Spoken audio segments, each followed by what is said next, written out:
예배 드리는 것이 가장 귀한 일입니다. 여러분 이 예배 드리는 이곳에 오셨으니까 너무 잘하신 일입니다. 옆에 분들하고 이렇게 한번 인사 한번 해보실까요? 하나님의 귀하신 분을 만나게 되니 참으로 영광입니다. 이렇게 한번 인사 한번 나누세요. 하나님의 귀하신 분을 만나게 되니 참으로 영광입니다. 또 이렇게 다시 한번 인사하세요. 저도 영광입니다. 예, 저도 영광입니다. 사랑하는 성도 여러분, 오늘 말씀 앞에서 우리는 우리 자신에게 이렇게 묻고 시작을 해야 될 것 같습니다. 하나님은 실패한 사람을 다시 부르실까요? 우리는 살아가면서 실수를 많이 하고 살아갑니다. 말로 상처를 주기도 하고 믿음의 길에서 흔들리기도 하고 하나님보다 눈앞의 두려움과 욕심을 더 크게 여길 때도 있습니다. 그런데 더 중요한 질문은 이것입니다. 그렇게 무너진 뒤에 하나님은 우리를 어떻게 대하실까? 오늘 출애굽기 34장은 바로 그러한 은혜를 보여주고 있습니다. 이스라엘은 금송아지를 만들며 하나님과의 언약을 깨뜨렸습니다. 모세는 산에서 내려와 두 돌판을 집어던져서 깨뜨렸습니다. 그것은 단지 돌판이 부서진 사건이 아니라 이스라엘과 하나님과 맺은 거룩한 관계가 심각하게 훼손되었다고 하는 것을 보여주는 장면이었습니다. 그러나 하나님은 거기서 끝내지 않으셨습니다. 하나님께서 모세에게 다시 말씀하셨습니다. 너는 돌판 둘을 처음 것과 같이 깎아 만들라. 그리고 다시 산으로 올라오라고 말씀하셨습니다. 여기서 우리는 묻게 됩니다.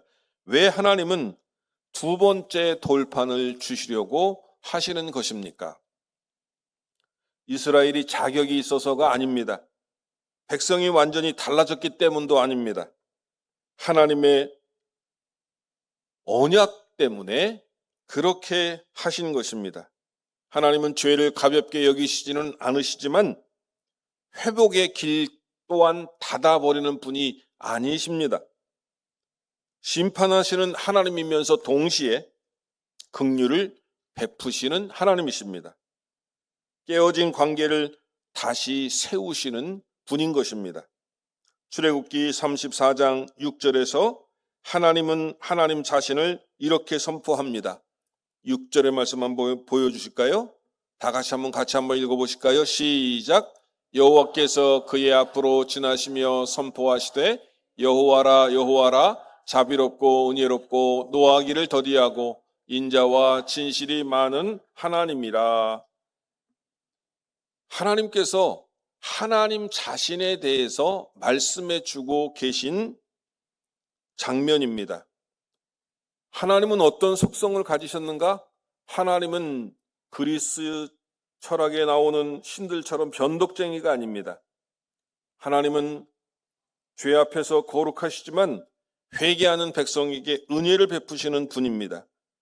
그래서 모세가 엎드려서 하나님 앞에 간구합니다. 하나님, 우리를 당신의 기업으로 삼아 주시옵소서. 요한복음 1장 14절에서는 이렇게 말씀하고 있습니다. 말씀이 육신이 되어 우리 가운데 거하심에 은혜와 진리가 충만하니. 여러분, 예수님 안에서 하나님의 속성을 가장 뚜렷하게 볼 수 있었다라고 하는 말씀인 것입니다. 십자가는 깨어진 언약의 자리에서 우리를 다시 하나님의 백성으로 세우는 은혜의 표징입니다. 오늘 말씀을 통해 우리 안에서도 소망이 회복되기를 주님의 이름으로 간절히 축원합니다. 하나님은 실패한 우리를 버리시는 분이 아니라 다시 부르시는 분입니다. 깨어진 돌판 같은 인생도 주님의 손에 붙들리면 다시 말씀 위에 세워질 수 있습니다. 우리 모두가 하나님의 성품을 깊이 알고 하나님의 깊은 은혜를 체험하시는 이 시간이 되어지기를 주의 이름으로 다시 한번 축원드립니다. 오늘 하나님은 실패한 백성을 다시 말씀 앞으로 부르신다, 저런 말씀을 드렸습니다. 사랑하는 성도 여러분, 출애굽기 34장 1절에서 하나님은 모세에게 이렇게 말씀하셨어요. 여러분 앞에 말씀을 한번 다 같이 한번 읽어보실까요? 1절입니다. 시작.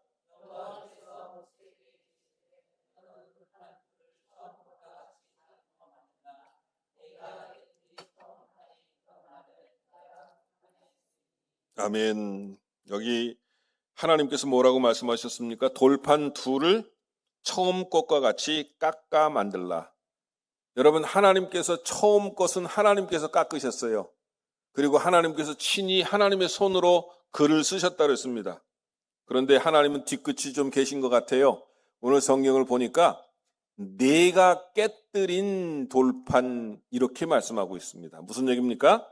모세에게 책임을 물으시는 거예요. 모세야, 내가 너를 책망하지는 않지만 그러나 이 돌판 두 개를 네가 집어 던져갖고 깨뜨렸지 않느냐. 물론 모세는 하나님의 마음을 시원케 하기 위해서 죄 지은 백성 앞에 퍼포먼스를 한 것입니다만 어쨌든 하나님은 다시 뭐라고 말씀하십니까? 네가 깨뜨린 돌판, 처음 돌판 두 개를 만들고 다시 나에게 올라오라 이렇게 명령하시는 거예요. 왜 하나님은 다시 돌판을 준비하게 하셨습니까? 첫 번째 돌판은 분명히 깨졌습니다. 이스라엘의 우상 숭배로 인해서 언약의 관계까지도 깨뜨린 것을 우리는 이 상징적인 행위를 통해서 알 수가 있었다라고 하는 것입니다. 그러나 깨진 돌판 앞에서 모든 것을 끝내시지는 않으셨다라고 하는 것을 깨달아야 합니다. 하나님은 다시 말씀을 주기 위해 모세를 산으로 부르신 것입니다. 이 장면이 너무 깊은 은혜가 되지 않습니까? 하나님은 실패를 모른 척하는 분이 아니신데요. 죄가 아닌 것처럼 넘기시는 분도 아니십니다. 그러나 하나님은 실패한 백성을 영원히 버려두시는 하나님도 아니시다라고 하는 말씀인 것입니다. 무너진 자리에서 다시 일으켜 세우시는 분인 것을 믿으시기 바랍니다. 깨어진 언약의 흔적 위에 다시 은혜의 길을 여셨습니다. 이것이 바로 하나님의 회복 방식입니다. 성도 여러분, 여기서 우리가 물어야 할 질문이 하나 있습니다. 그것은 무엇입니까? 나는 실패한 뒤로 어디로 돌아가고 있습니까? 사람은 넘어지면 숨고 싶어 하는 게 사람의 마음입니다. 아담과 하와가 하나님 앞에 죄를 범하고 난 다음에 동산 나무 사이에 숨었던 것처럼 오늘 우리도 부끄러움과 두려움 때문에 하나님을 피하려 하고 싶을 때가 있습니다. 그러나 회복은 하나님을 피하는 데서 오지 않습니다. 회복은 다시 말씀 앞에 서서 있을 때 시작된다는 것입니다. 하나님께서 모세를 다시 산으로 부르신 것은 이스라엘이 다시 하나님의 말씀 위에 세워져야 했기 때문입니다. 두 번째 돌파는 단지 새로운 물건이 아닐 것입니다. 그것은 하나님의 오래 참으심과 회복의 표시입니다. 하나님은 이스라엘에게 너희가 한번 실패했으니 이제 끝이다라고 말씀하지 않으셨습니다. 다시 말씀을 새겨주셨습니다. 다시 언약의 길을 열어주셨습니다. 우리의 죄가 크고 우리의 연약함이 깊어도 하나님은 예수 그리스도 안에서 다시 우리를 불러주십니다. 하나님은 말씀을 통해서 우리를 세워주신다라고 하는 말씀인 것입니다. 그래서 디모데 후서 3장 16절에는 이렇게 말씀하고 있어요. 모든 성경은 하나님의 감동으로 된 것으로 교훈과 책망과 바르게 함과 의로 교육하기에 유익하니 라고 이렇게 말씀하고 있어요. 여러분, 하나님의 말씀을 우리 마음판에 새기게 될 때 우리는 회복의 은혜가 있게 되는 줄로 믿으시기를 바랍니다. 여러분, 예수님께서도요, 예수님께서 사람들이 현장에서 간음하다 잡힌 여인을 데리고 왔습니다. 사람들이 돌로 치려고 합니다. 그때 예수님께서 하시는 말씀이 무엇입니까? 너희 중에 죄 없는 자가 이 여인을 돌로 치라. 그렇게 한마디 하시니까 사람들이 다 돌을 던져두고 도망을 쳤다, 이렇게 말하고 있습니다. 여러분, 예수님께서는 그 여인을 정죄하실 수도 있었습니다. 그 자리에서 죄를 묻고 벌을 주실 수도 있었습니다. 하지만 예수님께서는 이 여인에게 뭐라고 말씀하셨습니까? 가서 다시는 죄를 범하지 말라, 이렇게 말씀하시면서 이 여인을 용서하시고 새로운 삶으로 초청하신 줄로 믿습니다. 하나님께서 우리에게 무너진 신앙 위에 다시금 신앙을 세울 수 있도록 기회를 주시는 분이라고 하는 것을 오늘 우리는 떠올려야 할 줄로 믿습니다. 다시 돌판을 만들라, 다시 올라와라, 다시 내 앞에 서라, 다시 말씀 위에 너 자신을 세워라. 오늘 하나님께서는 우리에게 그렇게 초청하시는 줄로 믿으시기를 바랍니다. 사랑하는 성도 여러분, 하나님은 실패한 백성을 다시 하나님 말씀으로 부르시는 분입니다. 그렇기 때문에 낙심에 머물지 맙시다. 죄책감에 사로잡혀 있지도 맙시다. 그리고 주님 앞으로, 주님의 말씀 앞으로 다시 돌아갑시다. 그 말씀이 우리를 세우고 우리의 가정과 교회를, 그리고 다시 하나님의 언약 위에 세워주시는 줄로 믿으시기를 바랍니다. 하나님은 자기 백성에게 자신의 성품을 드러내셨다고 오늘 말씀하고 있습니다. 사랑하는 성도 여러분, 하나님께서 모세를 산으로 부르신 다음에 하신 일이 무엇입니까? 오늘 성경을 보니까 하나님께서는 두 번째 돌판만 주신 것이 아니라 하나님의 자신의 이름과 성품을 계시하셨다라고 하는 말씀인 것입니다. 그래서 출애굽기 34장 6절을 아까 읽으셨는데요, 다시 한번 읽어보겠습니다. 하나님이 어떤 분이신지, 모세에게 나타난 하나님이 어떤 분이신지를 우리 다시 한번 말씀을 통해서 읽어보겠습니다. 시작.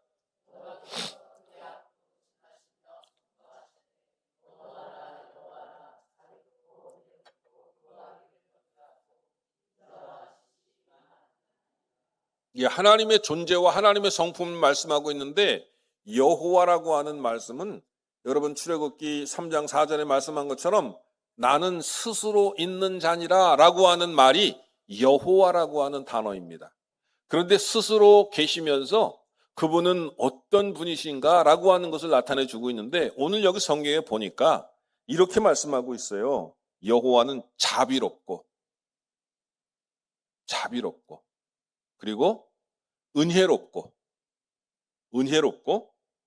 노하기를 더디하고 인자와 진실이 많은 하나님이라. 여러분, 여기서 우리는 질문해야 됩니다. 왜 이 순간 하나님께서는 하나님의 이름과 성품을 모세에게 말씀해 주셨을까요? 여러분, 금송아지 사건으로 인해서 이스라엘 백성들이 하나님 존재에 대해서 의심하였고 하나님의 성품에 대하여 그들은 오해하였을 가능성이 있기 때문에 하나님은 정확하게 하나님이 어떤 분이시라고 하는 것을 이 이스라엘 백성들에게 나타내 주실 필요가 있었다라고 하는 것입니다. 여러분, 이스라엘 백성들은 하나님이 가시적으로 눈에 보여야만 하나님으로 인정하겠다고 하는 그러한 생각을 했습니다. 그리고 금송아지를 만들어서 자기네들을 인도한 하나님이라고 그렇게 부르기 시작했다라고 하는 겁니다.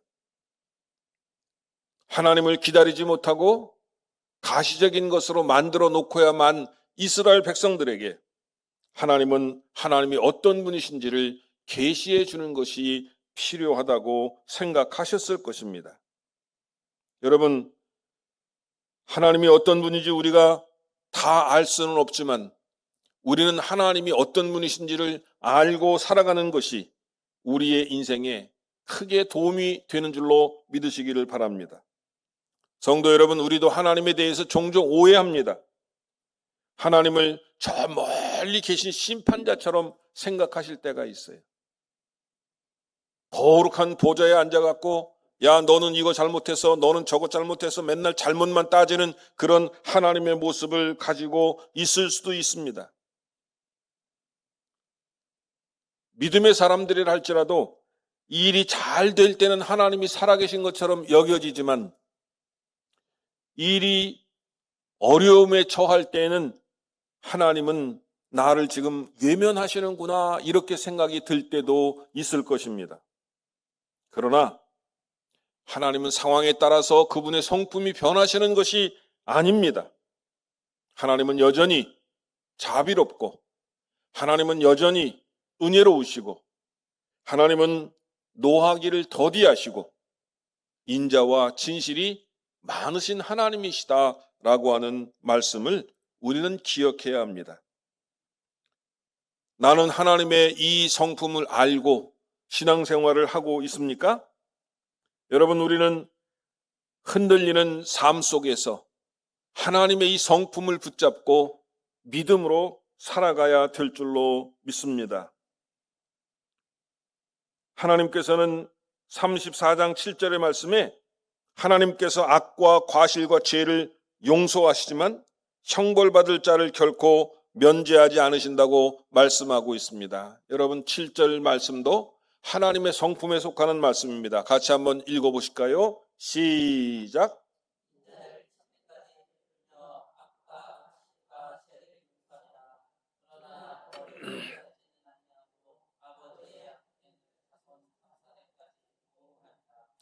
하나님께서는 죄를 가볍게 여기시는 분이 아니라고 하는 것을 말씀하고 있습니다. 여러분, 하나님은 사랑이시지만 거룩한 분입니다. 용서하시지만 죄를 정당화시키시지는 않는다라고 하는 얘기예요. 무슨 말씀입니까? 여러분, 우리가 죄를 지으면 하나님께서 죄를 용서하시지만 그 죄에 대한 결과는 우리가 책임져야 된다고 하는 걸 이야기하고 있어요. 여러분, 잘못 생각하면 하나님이 죄를 용서해 주시니까 무슨 죄를 져도 상관이 없고 나는 죄의 벌로부터도 나는 다 면제받을 수 있다고 이렇게 생각을 해요. 그러나 그거 아닙니다. 여러분, 일례를 들자면 그거예요. 살인죄를 졌다. 하나님 살인죄를 지은 것도 용서하십니다. 그런데 살인죄를 지면 현실적인 이 세상에서는요, 법정에 쓰게 되고 거기서 무기징역을 받거나 그 다음에 또 사형을 구형받거나 아니면 20년 30년 선고를 받을 수도 있다 얘기입니다. 감옥에 들어가서 20년 30년 살아야 되고 어떤 때는 사형을 당하기도 하고 어떤 때는 무기징역으로 감옥에서 못 나올 수도 있다라고 하는 거예요. 하나님은 살인죄도 용서하십니다.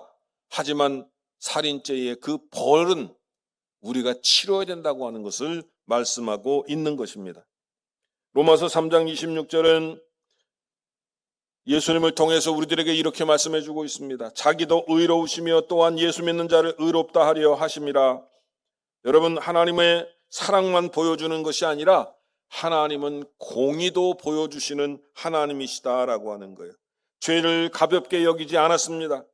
하나님의 아들이 십자가에서 그 죄를 담당하셨기 때문입니다. 여러분, 하나님께서 죄를 가볍게 여기셨다면 예수님이 굳이 십자가에 달려 돌아가실 필요가 없었다 이런 얘기입니다.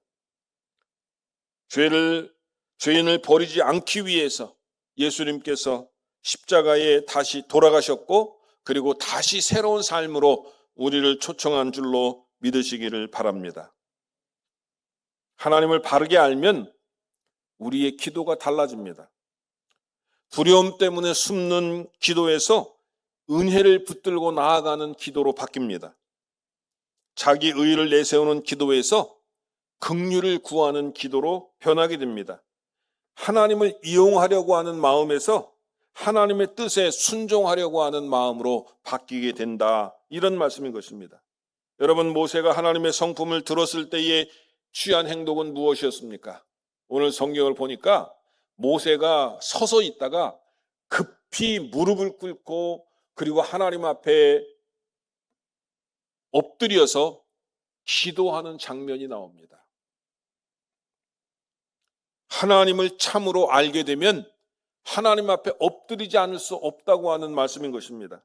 오늘 주님께서 우리들에게 이렇게 물으십니다. 너는 과연 하나님을 알고 신앙생활을 하고 있느냐? 이 질문 앞에서 우리의 신앙이 새로워지기를 바랍니다. 하나님은 실패한 사람을 다시 부르셔서 다시 시작하게 하시는 분입니다. 동시에 우리를 거룩한 백성으로 세워주시는 분이십니다. 자비와 은혜가 풍성하시지만 인자와 진실이 많으신 하나님이시며 동시에 십자가 안에서 그 성품을 더 깊이 알아가도록 우리 성도들을 다시 세워서 부르시는 하나님인 것을 기억해야 합니다. 용서받은 백성은 다시 하나님의 기업으로 살아가야 한다고 하는 사실을 오늘 말씀해 주고 있습니다. 사랑하는 성도 여러분, 하나님의 이름과 성품을 들은 모세는 어떻게 반응했다고 그랬습니까? 출애굽기 34장 8절에 모세의 모습을 말씀하고 있습니다. 같이 한번 읽어보실까요? 시작. 모세가 급히 땅에 엎드려 경배하며. 여러분, 여기서 우리가 질문을 해봐야 됩니다. 왜 모세는 급히 하나님 앞에 엎드렸을까요? 이것은 하나님의 자비와 은혜를 들었기 때문입니다. 동시에 하나님의 거룩과 공의를 알았기 때문입니다.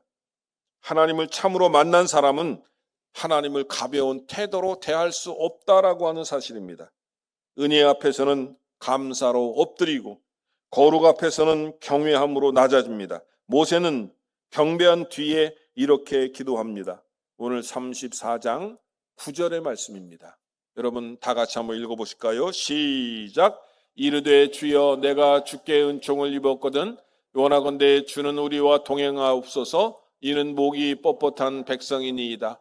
우리의 악과 죄를 사하시고 우리를 주의 기업으로 삼으소서. 아멘. 여기 모세가 쓰는 용어가 굉장히 중요한 용어를 쓰고 있어요. 첫 번째는 동행이라고 하는 말을 쓰고 있습니다. 주여 우리와 동행하옵소서. 이는 목이 뻣뻣한 백성이니이다. 우리의 악과 죄를 사하시고 우리를 주의 기업으로 삼으소서. 여러분, 주의 기업으로 삼는다라고 하는 얘기는 주의 소유로 삼아달라고 하는 말씀인 것입니다. 하나님의 소유로, 하나님의 유산으로 삼아달라고 하는 그러한 기도입니다. 하나님께서 이스라엘 백성들을 다시금 돌보아 달라고 하는 모세의 간절한 요청인 것입니다.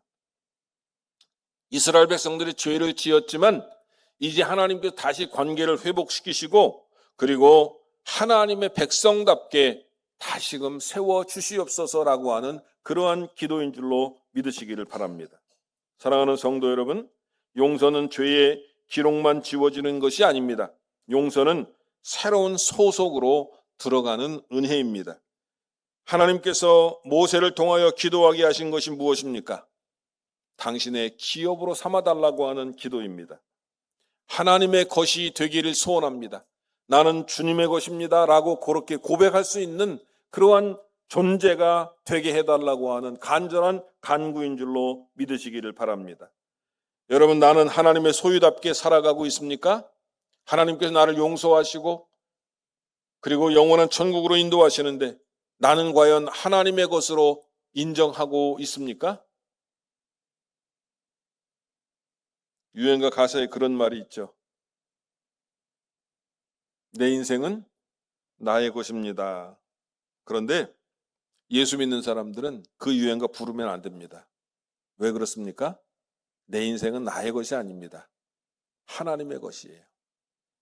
그래서 베드로전서 2장 9절은 이렇게 말씀하고 있습니다.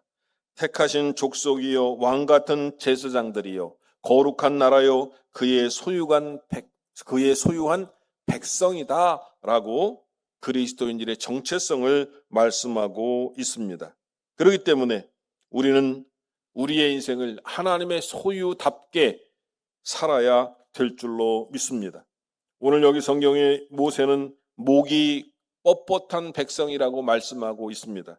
모든 인생은 교만한 인생입니다. 그런데 하나님께서 은혜를 베푸셔서 이 교만을 버리고 하나님의 은혜 가운데 들어가게 해달라고 하는 기도가 바로 모세의 기도인 줄로 믿으시기를 바랍니다. 하나님의 소유로 이 땅 위에서 멋진 인생을 살기를 원하시는 여러분, 하나님의 은혜의 자리로 다시 한번 나아가시기를 주님의 이름으로 부탁을 드립니다.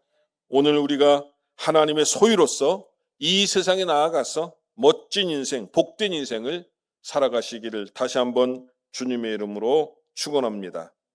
이제 복음성가 437장 하나님은 너를 지키시는 자라, 이렇게 이 복음성가를 제가 가사를 한번 읽어드릴게요. 잘 들으시기 바랍니다. 하나님은 너를 지키시는 자, 너의 우편의 그늘 되시니 낮의 해와 밤의 달도 너를 해치 못하리. 하나님은 너를 지키시는 자, 너의 환난을 면케하시니 그가 너를 지키시리라. 너의 출입을 지키시리라. 눈을 들어 산을 보아라. 너의 도움 어디서 오나? 천지 지으신 너를 만드신 여호와로다. 이 찬양 두 번 부르겠습니다.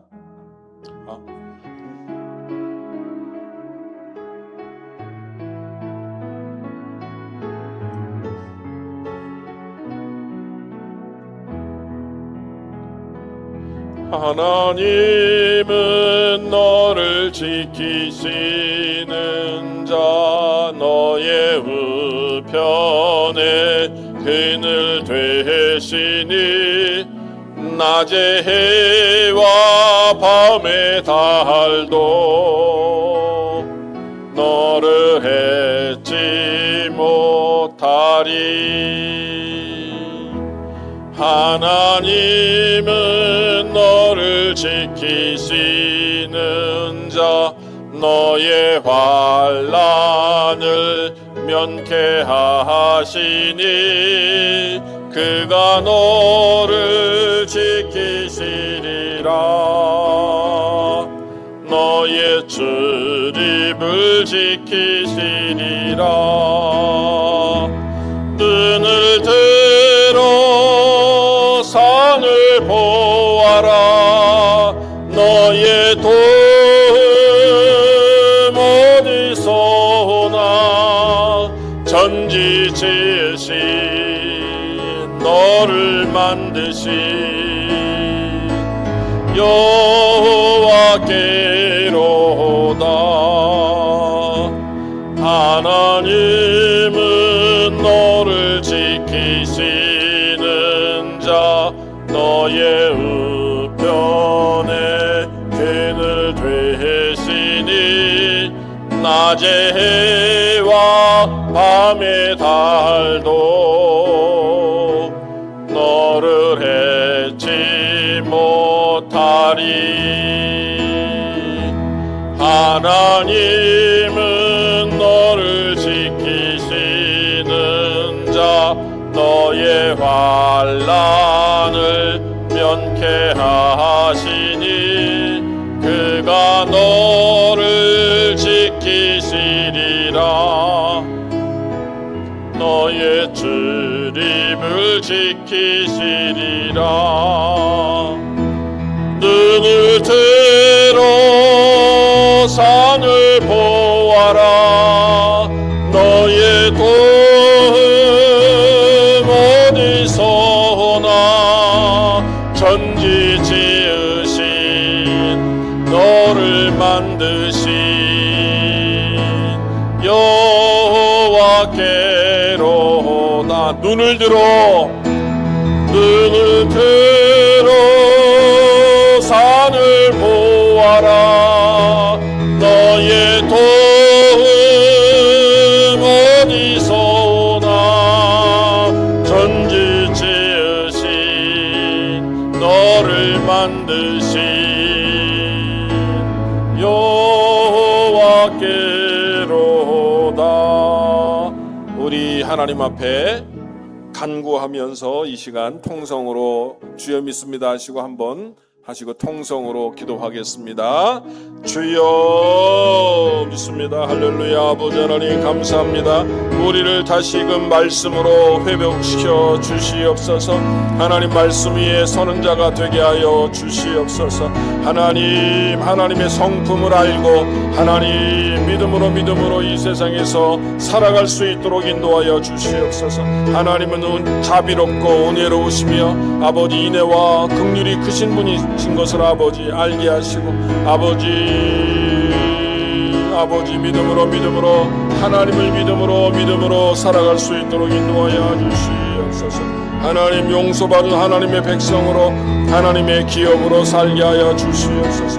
아버지, 목이 뻣뻣한 백성으로 살아갈 것이 아니라 하나님 앞에 엎드리며 살아가는 아버지 저희들 되게 하여 주시옵소서. 주여, 믿습니다. 저희들을 긍휼히 여기시고 불쌍히 여기시고 하나님의 백성으로 이 세상에서 믿음으로 나아가게 하여 주시옵소서. 주여, 이 세상에서 승리하게 되도록 도와주시옵시고 아버지, 꺾이지 않는 마음, 아버지 담대한 마음과 기계로서 이 세상을 살아갈 수 있도록 인도하여 주시옵소서. 주여, 저희를 붙잡아 주옵소서. 예수님의 이름으로 감사하며 기도 올리옵나이다. 아멘.